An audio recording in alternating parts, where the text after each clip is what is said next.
When I first started working in the climate field in the early 2000s, climate change was something that was going to happen in the future. Climate change today is outside, is out the window.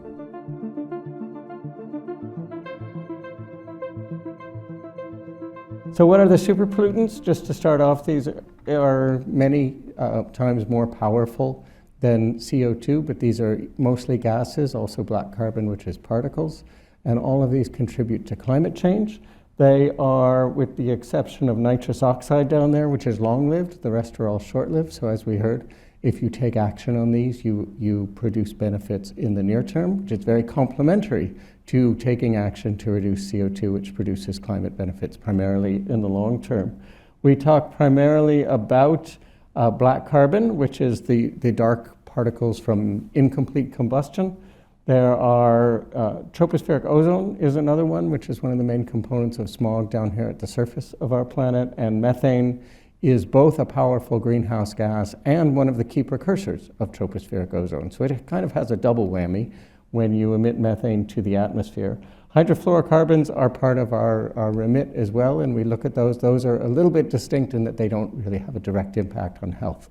But all of the others, by changing either particulate matter or tropospheric ozone, do affect human health quite directly, as well as affecting climate. So they lend themselves nicely to win-win situations, potentially. Well, say more about that in a moment. So this is why we tend to focus on these. They're solutions that are not naturally going to fall out of a decarbonization plan, but they're really important levers for both climate and public health. And as we heard, the super pollutants are in fact a little bit more than half of warming to date. CO2 is unarguably the largest contributor to modern climate change. But the other things are just as important really in the warming we've seen thus far. And they offer us, again, this distinct leverage because they respond so quickly to emissions changes. So we can do something different than decarbonization and complementary to decarbonization.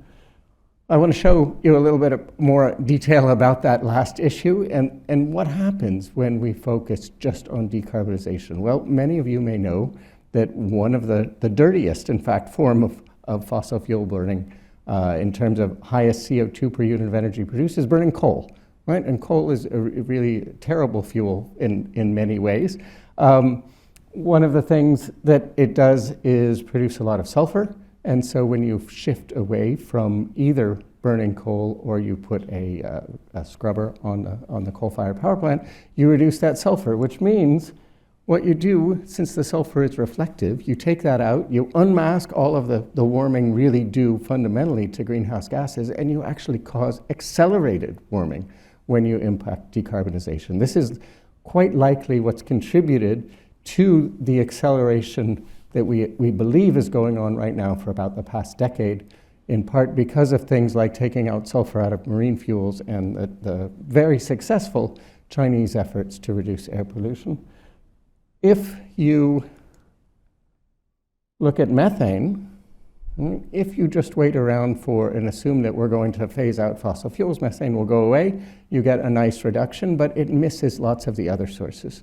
So what I'm really trying to illustrate here is that decarbonization will, in the long term, provide great benefits, but in the near term, it will actually provide a weak disbenefit. Should still do it.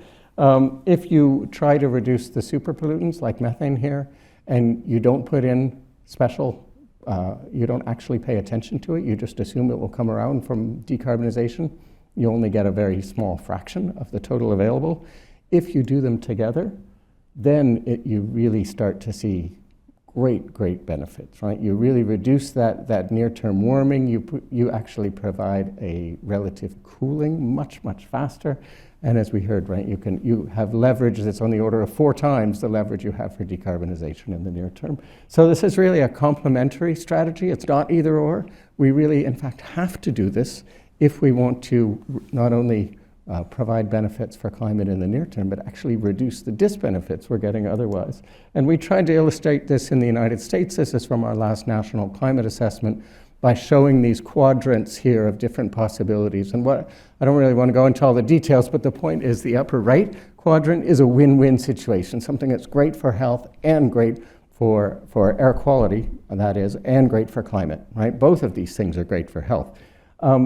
Things on the upper left, however, are in some ways win-lose. They're good for climate or good for health and not so good for climate. And things down in the lower right are good for climate and not so good for air quality. So by looking at the two together and treating them as one issue, we have one atmosphere. What we put into it's going to affect us via these multiple pathways. We can really find win-win solutions. And several of those are involve the short-lived superpollutants, and those are in particular on the lower right there. There are several methane-based reductions directly, and plant-based diets, which are a good way to reduce methane emissions from the livestock sector. What we've been doing, say, in the maritime and Chinese regulations has been that blue in the upper left. Still worth doing for public health, but not going to help us for climate. So for methane, we in particular have been trying to really make the case quite directly that we can map out all of the public health impacts that come about from the reduction in ozone that follows reductions in methane emissions, because again, it's a major ozone precursor, but also it's going to mitigate climate change in the near term. So when you see some of these benefits, something like the millions of tons of avoided crop losses, that's not from climate or air quality, it's both of those put together. Same with something like lost work hours, right? Climate is making people unable to go to work because it's too hot, but air pollution does the same thing. And this artificial separation that it's one or the other really gives us an incomplete picture. Now we put this together that if you were really able to reduce methane by a very large amount, this is kind of what you can get in a very aggressive scenario. You get all of these myriad benefits, and you can show these happening very quickly. As we heard, there are mortality avoided, but there are also things like morbidity impacts, and you can look at how much benefit these provide relative to the cost, and you find that, in fact, nearly all of these, when you account for environmental benefits, you come out far ahead. Right? This was what we produced in 2021, helped catalyze the launch of the Global Methane Pledge in that same year, and we now have more than 150 countries who have pledged to reduce their methane because of this kind of information. So the Global Methane Pledge is not a climate-focused only treaty or goal. It's not an air quality only goal. It is a combination of these two, and it's really one of the first agreements out there in the global environmental space that's recognizing climate and clean air together. So just to echo some of these things, reducing superpollutants is urgent because people are already suffering, and they're going to suffer more as we phase out things like the aerosols that are masking some of the greenhouse gases. So our leverage to reduce that in the near term comes by far more from superpollutants than any other lever we have. It's not an either or, again, right? We want to tackle long term and we want to tackle near term. But when we reduce the superpollutants, we also can take a bite out of that premature mortality and morbidity burdens that are very significant from both particulate matter and ozone, and climate change, and especially air pollution, right? Because that provides impacts much more quickly than climate change. That has an enormous economic impact and an economic benefit. And that seems to be very compelling to many jurisdictions to take action, to know that the benefits far outweigh the cost. So Drew's done an excellent job of telling us what superpollutants are and why they're so important. But I just wanted to ask, perhaps coming to you, Gabby, could you help us understand why we haven't heard more about them, given how important they are? Yes. So as I was saying, superpollutants, climate superpollutants are really emerging as important topics. The Climate and Clean Air Coalition was founded in 2012, and it was really the first global effort to acknowledge the importance of these pollutants. And one of the reasons it's been, I think, less clear and less visible is because climate impacts, climate science is already a complex topic. And so there's been essentially almost an intentional focus just on fossil fuels and carbon dioxide. As we started, and as Drew showed, this is an essential control on our future climate, the amount of carbon dioxide in our atmosphere. And so we have to tackle this. And there's been, I think rightly so, a lot of attention to it. But then that brings this second issue, which is, okay, well, super pollutants, they are half of current warming. Why are we just talking about it now? And part of that has to do with the fact that, in particular in the case of methane, it's an invisible gas. And it's only within the last several years that we've developed the kind of detection technologies, and particularly satellite and remote sensing technologies, where we're seeing these huge plumes of waste gas coming from our oil and gas sector in particular. And so we're starting to see the pollution, which is helping us identify it. And the third is that when I first started working in the climate field in the early 2000s, climate change was something that was going to happen in the future. Climate change today is outside, is out the window. We're seeing extreme heat and impacts that were hidden in those graphs of that upward trending temperature line. But that simple graph doesn't capture the kinds of heat waves and fires and floods that we're all experiencing. And so this need to figure out how do we slow warming with urgency today is driving this additional attention to super pollutants. I wonder if I could turn to you, Claire, first, perhaps to tell us a little bit more about the health impacts. Yeah, happy to talk about it. So 3 of the super pollutants are related to health impacts directly, and there are 3 main categories of health impacts. So we've got methane, ground level or tropospheric ozone, which is a main component of smog, and then black carbon, sort of soot on the hand. So those are the 3 super pollutants that directly impact our health. And the 3 categories of health are the sort of direct respiratory and cardiovascular impacts. So for ground level ozone or smog, we have about up to 2 million deaths per year, 50-50 from respiratory impacts, so asthma, bronchitis, all of these impacts, which are in particular really damaging for youth and for elderly people who have background respiratory conditions. Anyone in your family you find coughing or has asthma or suffers from one of those conditions, air pollution is going to be worsening that, and tropospheric ozone really contributes to that. So that's from the tropospheric ozone element. From black carbon, it's a really significant component of PM 2.5. So all of the impacts, the 8 million deaths per year that we see globally from PM 2.5, black carbon is substantially contributing to those health impacts.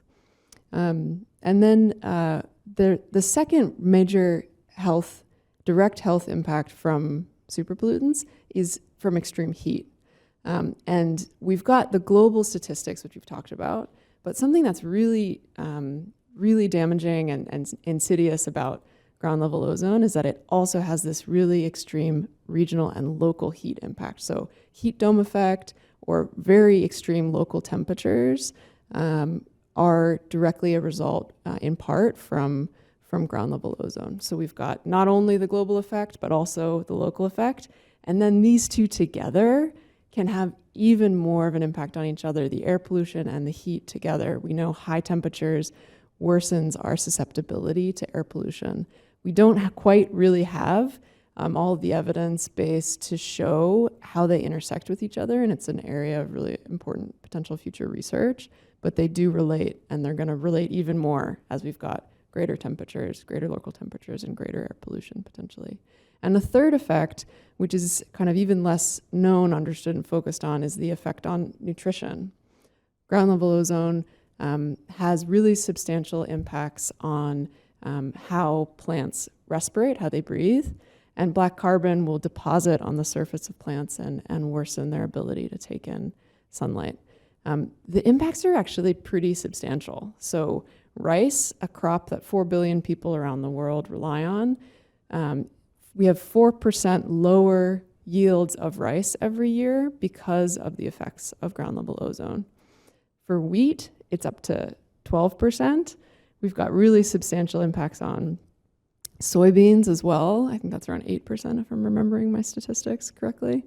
But these staple crops have been studied for this impact. We've got a bunch of other really highly nutritious crops around the world, for everything from kind of mung bean to all of these different more highly nutritious crops that have never been studied for the effects of air pollution and in particular ground level ozone. So these 3 areas, air pollution, extreme heat, and nutrition, all directly impacted by these superpollutants and interacting with each other in terms of cumulative impacts. Thanks ever so much, Claire. And I don't know if anyone, if Gabby or Drew, you wanted to add anything to some of the health impacts that you've seen and you've heard about and you feel are particularly important through superpollutants. I mean, the one thing I might add is that, for a long time, I spent a lot of time thinking about like this argument I was making at the end there, that if you put the economic valuation on these, then people are sometimes more likely to take action. And one of the things is that the mortalities always have this giant impact, but it's kind of nebulous because it's sort of an indirect thing, a willingness to pay rather than avoided risk rather than, something in the market. And one of the emerging impacts that we're seeing a lot now is the impact of increased particulate matter exposure on dementia and Alzheimer's in elderly people. And the reason that one ends up being so important is, if somebody's sick in bed with a cough, their family can still go to work, right? But if somebody has dementia, you can't just leave that person alone. And so even though the number of people affected might not be as large as asthma or respiratory diseases or several of the other morbidity impacts, the economic cost of care is just absolutely enormous. And it's really one of the first morbidity burdens that is sort of up on the same scale with mortality, but something that people can really see. There's a line in the budget that has to cover either the insurance or the care costs or et cetera. And we've been talking to a range of scientists who have been, I found it terrifying. I knew about the respiratory cardio effects, but the air pollution kind of gets directly into your brain through your nasal passage when you're breathing and causes all of these neurodegeneration in elderly. But actually, we've been talking to people who are saying that's going to happen earlier and earlier. And also that some scientists are seeing the impacts and the early signs of Alzheimer's in 6-9-month-old babies when they're looking at their brains. So I think, right from the get-go, we're seeing the impact on our health, and it's devastating. So given those health impacts, I think I want to move us from the problem to perhaps how we can leverage the evidence. And, Drew, you mentioned Global Methane Pledge, some of the real successes that we've seen there. And there is real momentum in the climate movement around superpollutants, which is fantastic. But what are the opportunities from bringing health in? And you touched on that, but perhaps you could give us some sort of details for why you think it resonates. Certainly, yeah. I think one of the interesting things is the contrast with the broader climate change mitigation issue. And you talk to policymakers and you say, we really need to gradually shift more to electric vehicles and shift to renewables and all these things. And they say, good, when will I have fewer heat waves in, say, North Carolina, right? Well, maybe in 2060 or so we'll be able to notice that, right? And they say, I'm not going to be in office then. I want something that is really tangible. And the thing about the health impacts of the air pollution is they occur much more quickly. We saw when, the economy shut down for COVID, right? The air cleans up like that. You can see it visually with your eyes, even though, we reduced greenhouse gases, we couldn't see anything, right? It's much more quick, and we can quantify exactly where it happens. So it's, in principle, very meaningful to a scientist or something that I can project how much sea level rise there will be. But that's going to take place everywhere, and people think like, oh, well, I'm just a small bit of that, and unless I live right by the coast in a low-lying area, I probably don't care that much, right? Whereas if you affect air quality, you can point out exactly how many people are affected in every single metropolitan area, in a single neighborhood even. And you can provide these things that people are, I think, psychologically much more able to come to grips with something that's near in space and time to them. And global climate change is about the most opposite to that you can get, unfortunately.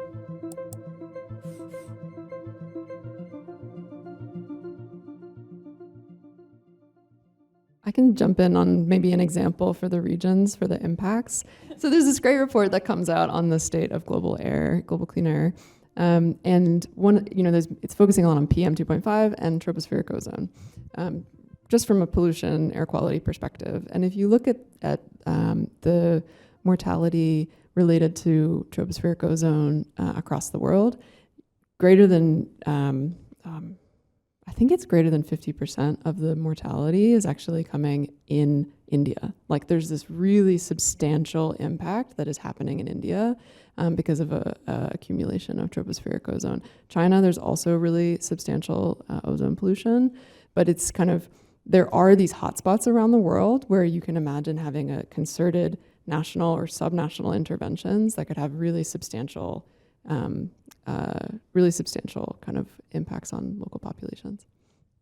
Yeah, and the data exists with different levels of robustness.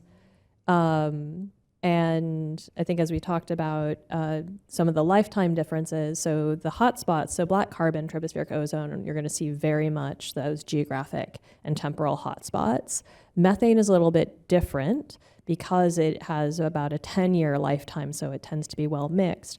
But actually, we're in the process of trying to improve our ability to directly connect methane emissions to more regional changes in the atmospheric chemistry and air quality impacts to make those linkages stronger. We do have, or we thought we had, a good grasp on methane sources, but this is part of what these satellites are showing us, is that, for example, in the United States, where we were using these bottom-up ways of doing the accounting based on the infrastructure type, was probably underestimating by 60% the methane emissions from the oil and gas sector, because there are a lot more leakages that were occurring than just that component-based approach was showing.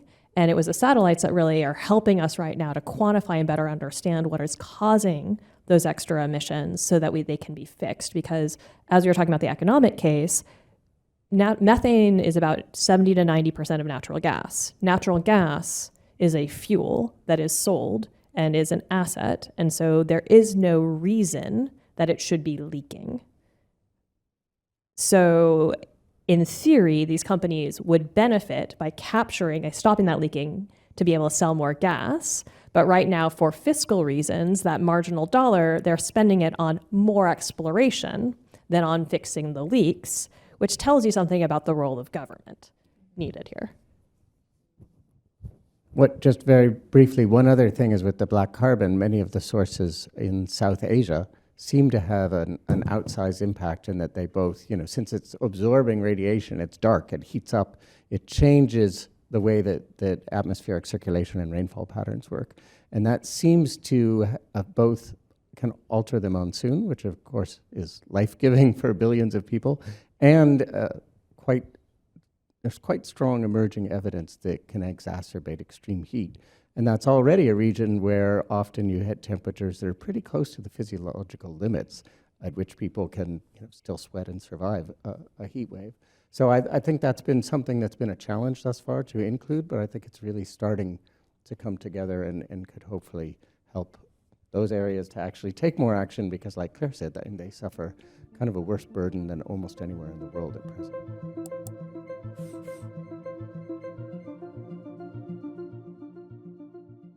Absolutely. Excellent question. This is something that we are seeing a scaled up effort around using the legal system and the value of the litigation and legal system. We see a lot of voluntary pledges. The Global Methane Pledge is excellent, but it's voluntary. And so one of the values of using the legal system is to force a shift towards mandatory behavior for everyone. And this is definitely something that we're seeing an increase in scale, but there is absolutely a need for identifying an evidence base that is ready for the courtroom for a lot of these things. And so there is actually a real science need here as well to be able to, I think there's actually a first of its kind case being brought from a death that occurred during the heat wave in Portland, Oregon, several years ago. And this is a first of its time type case. I think the air pollution, there's a huge literature, and that's a much more robust basis. But part of the challenge is making the connections. If you're looking just at the methane leakage, you also need to look at the co-emitted benzene and toluene, because that's a more robust link. The methane is more indirect. So absolutely excellent question. It is something that's being looked at, but there's a need. I was talking to someone in the litigation space, and they wanted a hotline. Who do their lawyers call who has this information? And that is actually something that I don't think fully exists yet. And one thing I'm really interested in building the evidence base on is the food security impacts and the nutrition impacts.